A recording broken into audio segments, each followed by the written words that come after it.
कहानी उन आम घरों की है जहां खाने वाले तो कई, लेकिन कमाने वाला एक मर्द ही होता है। बावजूद इसके उससे उम्मीदें कम नहीं होती। देखिए जी, सामने वाले वर्मा जी कैसी अच्छी तरह से सफाई करते हैं छुट्टी वाले दिन अपने घर की, और एक आप हैं। अरे यार, उनके पास कार है, ऑफिस पास में है और हफ्ते में 2 दिन की छुट्टी होती है, तो फर्क तो पड़ता है ना। मेरी तो शादी ही गलत हो गई। अरे कोई मस्त लड़का मिलता, कमाता भी, घुमाता भी, घर के कामों में भी मदद करता, लेकिन नहीं जी, हमारे वाले को तो कमाने से फुर्सत ही नहीं, और कमाई भी ऐसी कि कोई जरूरत पूरी ही नहीं हो रही है। सुनील बेचारा शीना को देखकर सोचता है कि शीना सही कह रही है। देखने में सुंदर है, घर का सारा काम कर लेती है, उसे तो कोई भी अच्छा लड़का मिल सकता था। क्या सोच रहे हैं? भागने का इरादा तो नहीं है? अरे नहीं मेरी प्यारी बीवी, मैं तो नहीं, पर डर है कि तुम नहीं कहीं भाग जाओ मुझे छोड़कर। शीला सुनील के मुंह से प्यार भरी बात सुनकर मुस्कुराती है। आप भी ना।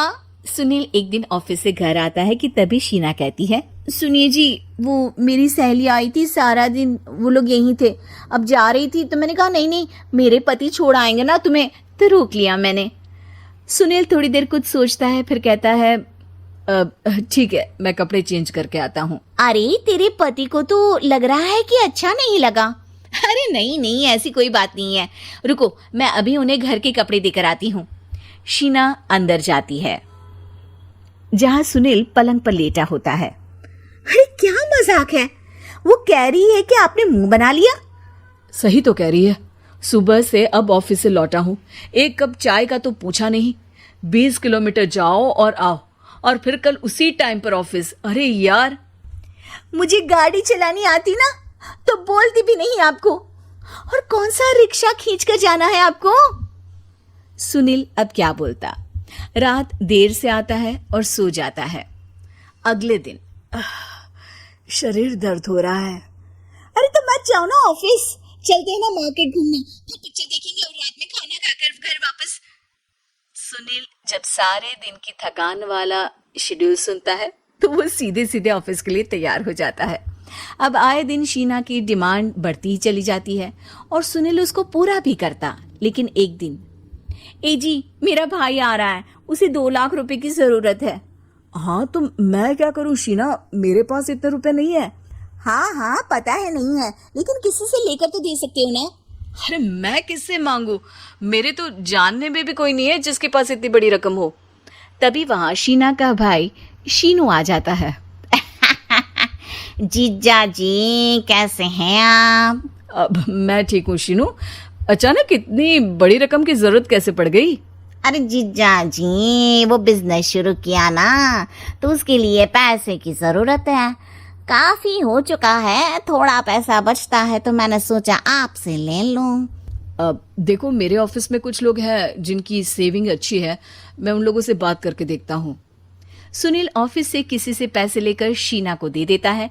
शीना वो पैसा भाई को दे देती है। 2 महीने बाद, अरे यार शीना, वो ऑफिस वाला आदमी अपने पैसे मांग रहा है, कैसे दूं? अपने भाई से बोलो ना पैसे दे दे। अरे हाँ हाँ दे देगा, कहाँ भागा जा रहा है, आप उनको बोल दो कि दे देंगे। थोड़े दिन बाद, शीना, वो आदमी मुझसे आज भी पैसे मांग रहा था यार, मैं तंग आ गया हूँ, ऑफिस जाते ही सामने उसका चेहरा दिखता है, क्या बोलूं, बार बार पैसे मांगता है। अच्छा मैं शीनू को फोन लगाती हूँ, बात करके देखती हूँ।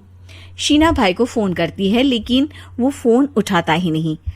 लगता है भाई कहीं ऐसी जगह है जहाँ नेटवर्क की समस्या होगी। सुनील अगले दिन दोपहर को ही घर आ जाता है। उसका चेहरा उतरा और परेशान सा होता है। वो रोने लगता है।